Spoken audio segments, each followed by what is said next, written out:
Porque el oído es el órgano de la fe. Te traigo gotas óticas, la viva voz del Evangelio en medio del ruido. Soy Michael Nachtrab, desde el púlpito de la Congregación Evangélica Alemana de Asunción. Hoy, Isaías 55, versículos 6 al 13. La palabra de Dios, sustantivo y verbo. Busquen al Señor mientras pueda ser hallado, llámenlo mientras se encuentra cerca. Que dejen los impíos su camino y los malvados sus malos pensamientos, que se vuelvan al Señor nuestro Dios, y Él tendrá misericordia de ellos, pues Él sabe perdonar con generosidad. El Señor ha dicho, mis pensamientos no son los pensamientos de ustedes, ni son sus caminos mis caminos. Así como los cielos son más altos que la tierra, también mis caminos y mis pensamientos son más altos que los caminos y pensamientos de ustedes. Así como la lluvia y la nieve caen de los cielos y no vuelven allá, sino que riegan la tierra y la hacen germinar y producir, con lo que dan semilla para el que siembra y pan para el que come. Así también mi palabra, cuando sale de mi boca, no vuelve a mí vacía, sino que hace todo lo que yo quiero y tiene éxito en todo aquello para lo cual la envié. Ustedes saldrán con alegría y volverán en paz. Los montes y las colinas cantarán al paso de ustedes y todos los árboles del campo aplaudirán. En lugar de zarzas crecerán cipreses, en lugar de ortigas crecerán arayanes. Esto dará lustre al nombre del Señor, será una señal eterna que durará para siempre. Palabra del Señor. Cuando ustedes piensan en misión, ¿qué se les viene a la mente? Cuando ustedes piensan en misión, ¿qué se les viene a la mente? Hacer algo por los demás. ¿Cómo? Cumplir objetivo. Cuando pensamos un poquito más misión de la iglesia, ser enviados, escuché. Enviados, sí, ser enviados. Llevar la palabra de Dios, esparcir la palabra de Dios. Es decir, es algo que ustedes tienen connotaciones positivas para ustedes, de misión. Bueno, excelente. Si es positivo, ¿por qué no lo hacemos?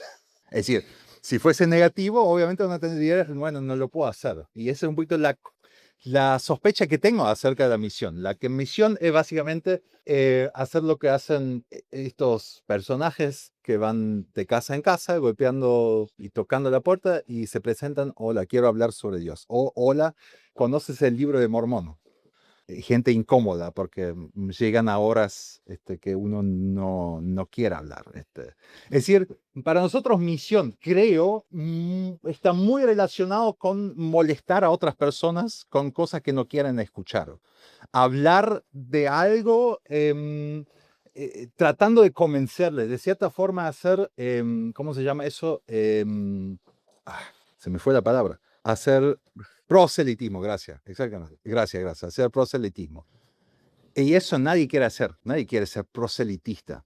Todos nosotros nos gustaría creer efectivamente, como lo cantamos la semana pasada, justamente hablamos un poquito sobre lo que cantamos, expresa nuestra fe.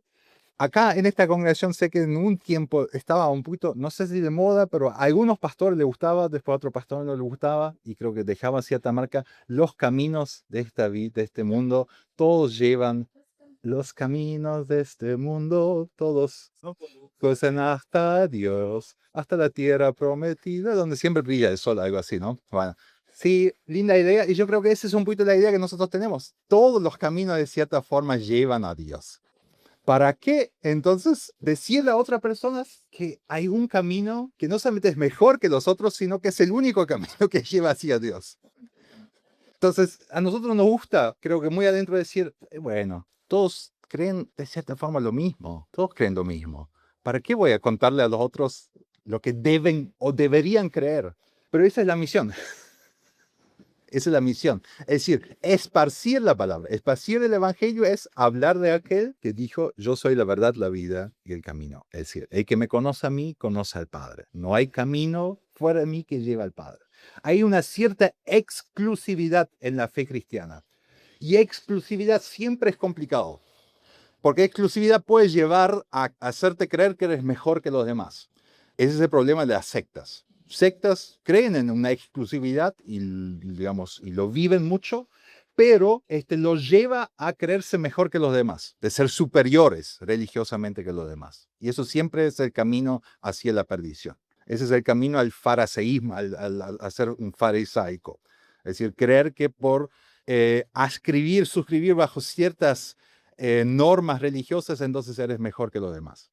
Pero el otro peligro es de esa exclusividad que va a chocar con un sentido democrático y pluralista, multicultural y multireligiosa. Si yo digo en una sociedad multicultural y multireligiosa que solamente hay un camino, voy a empezar a chocar. La gente no le va a gustar escuchar eso y me van a empezar a apartar tal vez o creer que yo soy alguien loco. Precisamente esto es la situación, digamos, de los israelitas en Babilonia. Babilonia, ¿no? Como lo habíamos ya dicho en Cuaresma, Babilonia era aquello en el tiempo, digamos, del 500, 600 antes de Cristo, lo que hoy en día es Nueva York. De lo cual cantan, por ejemplo, esa canción, ¿no? Alicia Keys, Jay-Z. Si lo quieres lograr en el mundo, lo tienes que lograr primero en Nueva York, ¿no? If you make it there, you can make it anywhere. Si lo haces allí, entonces lo puedes hacer en cualquier lado. Es decir, Babilonia era el lugar donde si vos querés ser alguien, si vos querías ascender, si vos querías hacer algo trascendente, Babilonia era el lugar para estar. Y ahí están los israelitas insertos. No por voluntad propia, sino fueron llevados como parte de una comitiva, exiliado, cautivo para puesto ahí. Los babilonios tenían una gran capacidad de sacar las élites de los países que ellos invadieron y llevarlos a su capital para ahí formar y forjar una superélite. Eso era un poquito el sueño de ellos, ¿no? Una superélite donde están los mejores cabezas, las mejores personas, las mejores morales, las mejores ideas están ahí. Y bueno, y alrededor, digamos, todos sirviendo a ellos. Que tenía que ver un poquito con la cosmovisión de los babilonios. Yo creo que ya lo había comentado. Si no lo recuerdan, lo pueden leer también en el libro Patas arriba de Eduardo Galeano, si no me equivoco. La creación del mundo según los sumerios y los babilonios. O lo puedo relatar brevemente, tenemos tanto tiempo.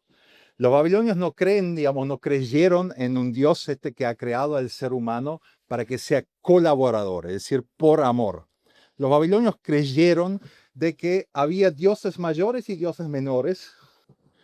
En un momento los dioses menores, que tuvieron que hacer todos los trabajos sucios que los dioses mayores no querían hacer, los dioses menores se rebelan, hacen la primera huelga universal de la historia, y ya no quieren trabajar. Entonces los dioses grandes, los dioses mayores dicen, ¿ahora qué vamos a hacer? ¿Cuál es la solución? Queremos al ser humano para que haga el trabajo sucio que ya ni siquiera los dioses menores quieren hacer. Esa era un poquito la cosmovisión. Y eso se replica en cómo pensaban la sociedad, es decir, las mejores cabezas, digamos, bien arriba, y todos los otros al servicio, digamos, de esa sociedad sumamente multicultural, sumamente multireligiosa, tolerante con todas las ideas, siempre y cuando uno no cuestionaba esa cosmovisión del mundo.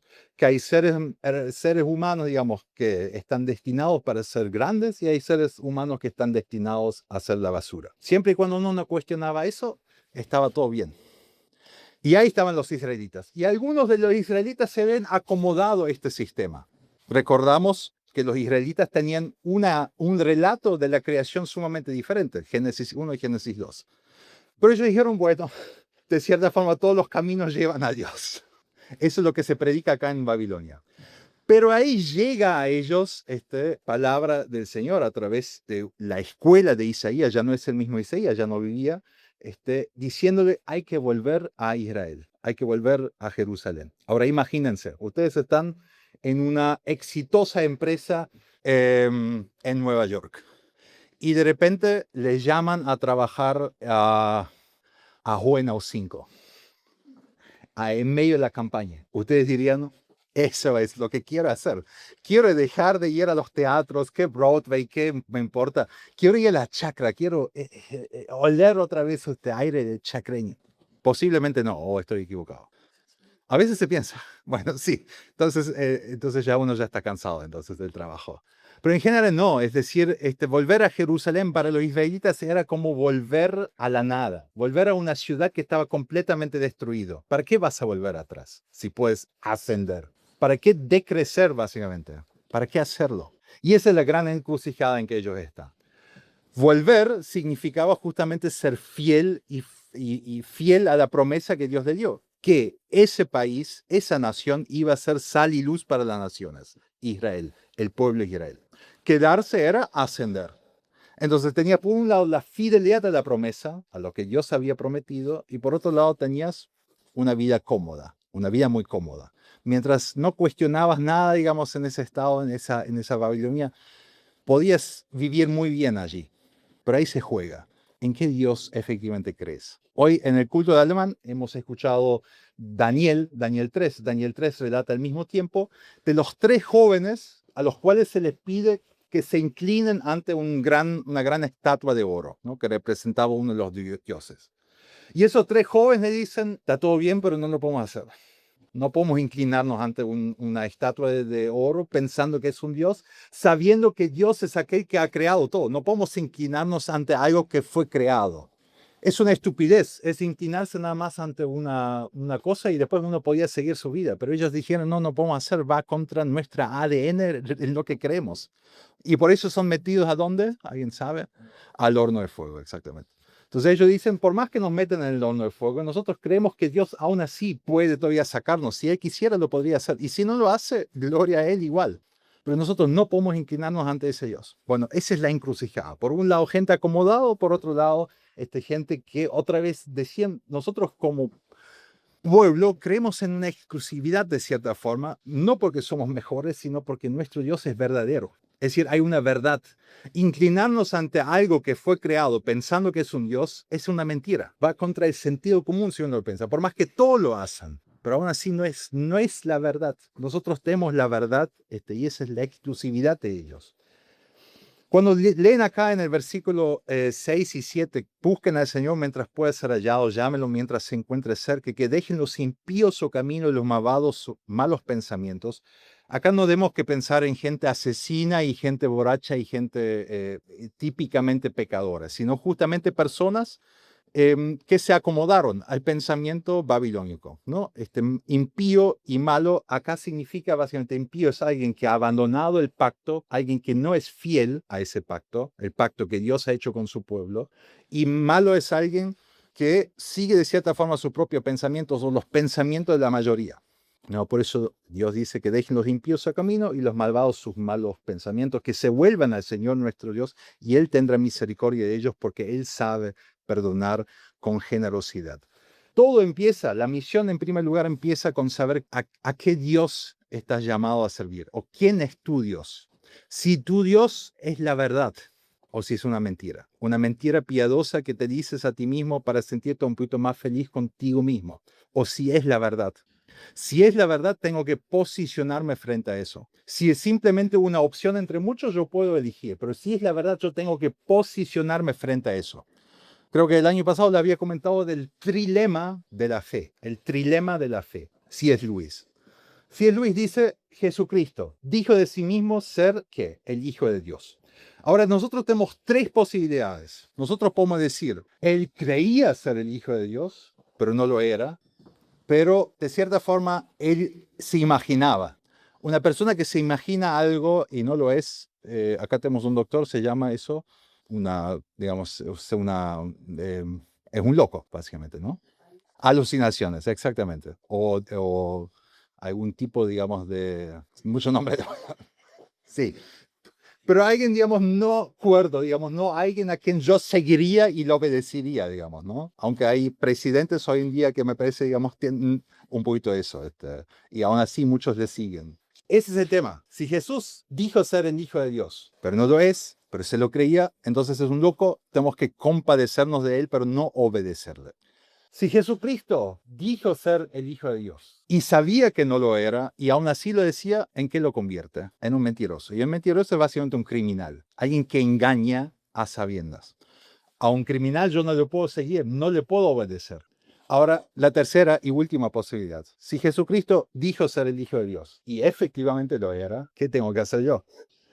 Confiarle y creerle y obedecerle y seguirle a todos lados, porque entonces es la verdad. Si él es Dios, yo no puedo quedarme, digamos, diciendo, bueno, lindas palabras que dice Dios. Pero también otros dicen muy lindas palabras. Si él efectivamente es aquel que dijo ser, es decir, la verdad, entonces Tengo que aceptarle como la verdad. No hay una cuarta opción. No hay una opción de decirle, yo simplemente me gustan sus enseñanzas, pero no voy a seguir, no voy a obedecerle, no voy a confiarle mi vida en él, como muchos hoy en día lo hacen. Eso no es una opción. Si él dijo de sí mismo, soy el Hijo de Dios, hay esas tres opciones nomás.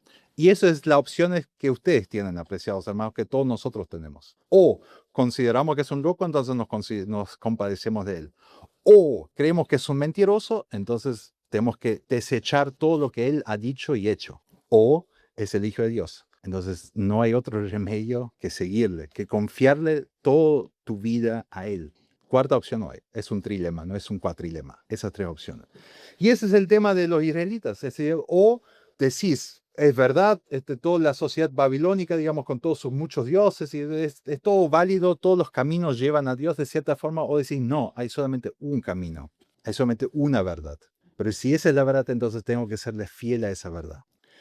La misión empieza con eso, con que vos mismo pienses un poquito. Efectivamente creo eso, que Jesucristo ha resucitado, porque la prueba de oro, digamos, la prueba de fuego es eso. Jesús solamente puede ser hijo de Dios si efectivamente resucitó. Si él no resucitó, no fue el hijo de Dios. Pero si es cierto para vos que Jesús resucitó, es inevitable. Entonces, Él es la verdad. Entonces, todas las otras cosas tienen que ser medidos en esa verdad. Y es crudo, y es duro, y lo sé. Pero con eso empieza la misión, con creer vos mismo, estar convencido que Él ha resucitado y que eso cambió radicalmente el curso de toda la historia, porque cambió radicalmente el curso de tu propia historia. Porque si Él resucitó y tú crees eso, la promesa es para ti. Por más que mueras, vivirás. Juan 11, ante la tumba de Lázaro dice eso. Entonces eso es cierto para ti.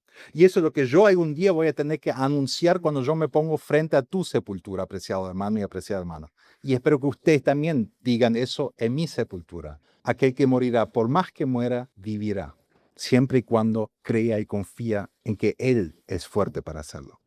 Si esa es la realidad de tu vida, entonces cambia radicalmente tu vida, tu forma de vida. Vas a entender que estás hecho aparentemente para otra ciudadanía, para otro mundo, para otra tierra. Que aquí estás de paso, como nos gusta decir. Pero la pregunta es si efectivamente vivimos como si estaríamos de paso o vivimos aquí, en este mundo, como si fuese la gran Babilonia, donde se trata simplemente de ascender y hacer mayor dinero o mayor fama o mayor poder, lo que sea. Porque abandonar nuestros pensamientos y nuestros caminos significa que este mundo no es un mundo eterno, que nuestros trabajos no son eternos, que nuestras familias no son eternas, que nuestro buen nombre que podemos hacernos no son eternos, que nuestra salud no es eterna, pero hay una cosa que es eterna, que es el Señor que nos ha llamado de la muerte a la vida. Quedarte en Babilonia de cierta forma es una mentira, es pensar que eso es tu mejor vida ahora. Creer y volver otra vez a Jerusalén es creer en un Dios que va a hacer nuevas todas las cosas, que es el lema para todo este año. Creer en un Dios que va a hacer nuevas todas las cosas. Creer en un Dios que es posible hacer nuevas todas las cosas para una persona que estuvo encerrado en la cárcel por haber hecho un montón de cosas, que es básicamente el lema, digamos, de la Fundación Diana de Francia. Creer que una persona que ha desperdiciado toda su vida es capaz de otra vez volver a ser pilar de su familia y bien, a través del trabajo, a través de la creatividad. Creer en un Dios que incluso es capaz que cuando hay una enfermedad, incluso cuando hay la muerte, de hacer otra vez posible nueva vida. Eso es un Dios que no me hace creer simplemente en segundas oportunidades, sino que en los callejones que nosotros vemos en esta vida no son callejones de verdad, sino que son lugares donde Dios puede abrir puertas. Eso es creer en un Dios cuyos pensamientos y caminos son mayores que nuestros caminos y nuestros pensamientos. Y ese es el Dios que nos llama a la misión.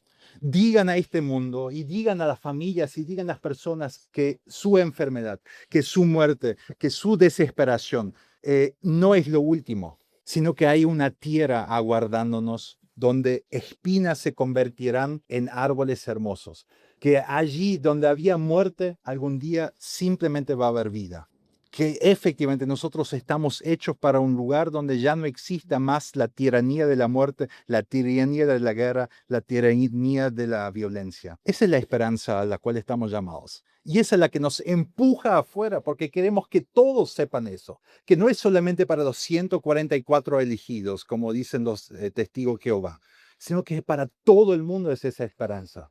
Y que no solamente es para la gente de tez blanca como creen los mormones, porque hay que ser muy, muy, muy claro con respecto a los hermanos, o no sé si los hermanos no son, porque creen en otro Dios, creen en otro Dios, dicen ser iglesia de Jesucristo, pero creen en otro Dios.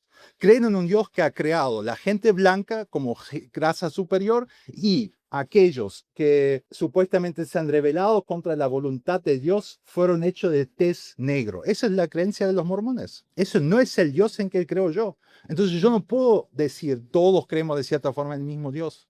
Yo no creo en un Dios que ha hecho la mujer supuestamente menor que el hombre. Yo no creo en un Dios que ha creado la mujer como un castigo del karma. Eso es creencia en la India. 50% más de varones, ¿por qué? Porque sacrifican a quien nace mujer. Yo no tengo el mismo Dios. Yo no puedo creer en un mismo Dios. Yo no puedo creer en un Dios que nos llama a destruir otras ciudades y otros pueblos y otros países. Yo no tengo ese mismo Dios. Y no porque yo no tengo ese Dios, porque no es el Dios de la Biblia. No es el Dios de Jesucristo. No es el Dios de Jesucristo que vino no con espadas, sino dando su propia vida por todo el mundo, muriendo en la cruz, no para los buenos simplemente, sino para ambos, para los que estaban crucificándolo y para los quienes lloraron su muerte, para ambos Él deja su vida. Pero ese Dios es tan desconocido en nuestros entornos, es tan desconocido en nuestras familias, es tan desconocido en nuestros trabajos, es tan desconocido en nuestros barrios.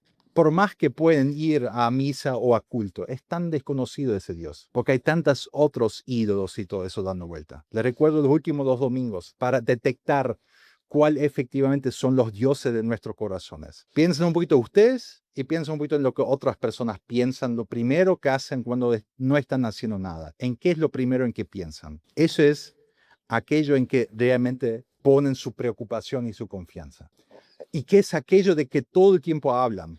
Ustedes y las otras personas. Y ahí van a detectar lo que realmente creen. Y les puedo asegurar, apreciados hermanos, que no es el Dios que en Cristo Jesús quiere hacer nuevas todas las cosas. No es el Dios que en Jesucristo nos ha llamado para que seamos mucho más que simples esclavos al dinero y a la fama, buena fama o mala fama. Es el Dios a quien le ha agradado que los primeros testigos de la resurrección sean las mujeres. Es el Dios a quien le ha encantado que nosotros nazcamos, como ayer dijimos en el curso de confirmación, que nazcamos siendo pequeñas vidas inútiles, básicamente. Le ha agradado que nosotros seamos llevados en el vientre de nuestra madre durante 9 meses. Él podía haber hecho otra cosa, no podía haber hecho nacer a los 25 años ya yendo para trabajar directamente, lo podía haber hecho, pero le ha agradado que nosotros seamos pequeños niños indefensos. Algo que la naturaleza diría tal vez, o que hoy en día tal vez también dice, no aporta nada, es un estorbo, se puede deshacer. No es el Dios en que creo yo, un Dios que no ha descartado este mundo, por más que tendría que haber hecho todas las razones para descartar ese mundo, hacer uno nuevo, como creen los cientólogos, que este mundo es descartable, vamos a ir a otro mundo. Es decir, hay tantas ideas con las cuales nosotros no podemos comulgar como cristianos. Y no para preservarnos como puros, sino porque no son verdad, no son la verdad. Y entiendo que todo esto es realmente difícil de digerir, que eso es difícil de asimilar. Por eso una y otra vez, hoy con esto quiero cerrar, por eso una y otra vez quiero llamarles la atención que esto, lo que nosotros acá tenemos, puede ser una bendición por un lado de reunirnos libremente, pero por otro lado creo que es uno de los mayores obstáculos para que nosotros hablemos de la verdad. Quiero comentarle una historia. Año 2008, Arabia Saudita. Fátima al-Mutairi. Fátima al-Mutairi creció en una familia como todos allí en Arabia Saudita, creyente, musulmana. A los 25 años, por el internet, entra en contacto con ideas cristianas, empieza a entrar en foros donde hay otros cristianos, ¿no? Porque allá en Arabia Saudita, por más que son amigos de una nación que dice ser cristiana y que por eso hace guerra contra el Irán, no es posible ser cristiano públicamente en Arabia Saudita, tienes que vivir dentro del closet si quieres ser cristiano.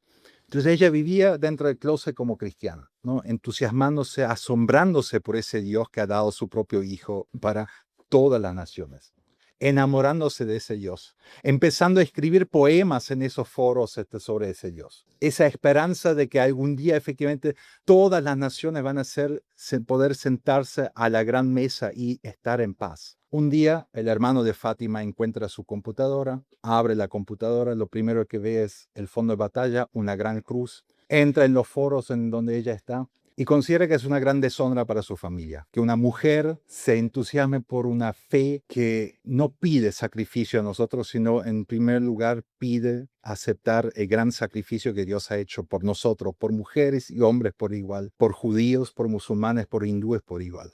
Y decide matarla, quemarla y mutilar su lengua, para que no puede cantar más a ese Dios. Eso significa, apreciados hermanos y apreciadas hermanas, lamentablemente ser fiel a esa verdad, para muchos. No les quiero contar esto ahora porque es una historia cruda. Les quiero contar eso porque mi esperanza, apreciados hermanos, es de que Fátima algún día va a ser resucitado en una nueva vida.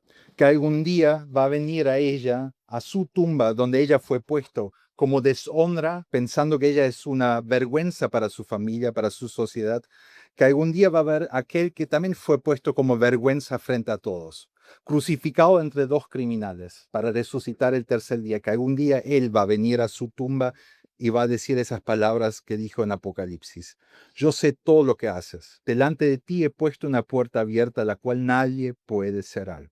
Aunque son pocas tus fuerzas, has obedecido mi palabra y no has negado mi nombre. Y entonces resucitará a Fátima, le dará una nueva lengua para que ella pueda entrar al coro de los redimidos, para alabar al león de Judá, que es el cordero que se ha inmolado a sí mismo. No aquel que vino con fuego y espada, sino aquel que ha dado su vida por amor, que ha bendecido a niños, que ha levantado enfermos, que ha sanado mujeres que durante 2 años tenían enfermedad y estaban marginalizados. Ese Dios es el Dios en que creo yo. Y ese Dios yo le invito que ustedes crean y confían. Porque una vez que aceptamos que Él es el Dios, un Dios de verdad, pero un Dios que también hace las cosas que Él dice, es inevitable. Tenemos que contar a todo el mundo de ese Dios. Y no podemos permitir que las personas se queden viviendo en las mentiras. Porque yo deseo eso para cada uno. Que algún día, cuando la muerte nos ha alcanzado, cuando la guerra nos ha alcanzado, que venga ese Jesucristo también a mí y a ustedes, diciendo, yo he abierto una puerta ante ti que nadie puede cerrar. Amén. ¿Quieres responder a esa viva voz del Evangelio? Entonces busca una iglesia local donde el Evangelio se predique sin filtros ni adornos, un lugar donde respondas con cantos y oraciones a ese Evangelio. Y si estás en Asunción, vení a celebrar con nosotros en la Congregación Evangélica Alemana de Asunción. Te espero.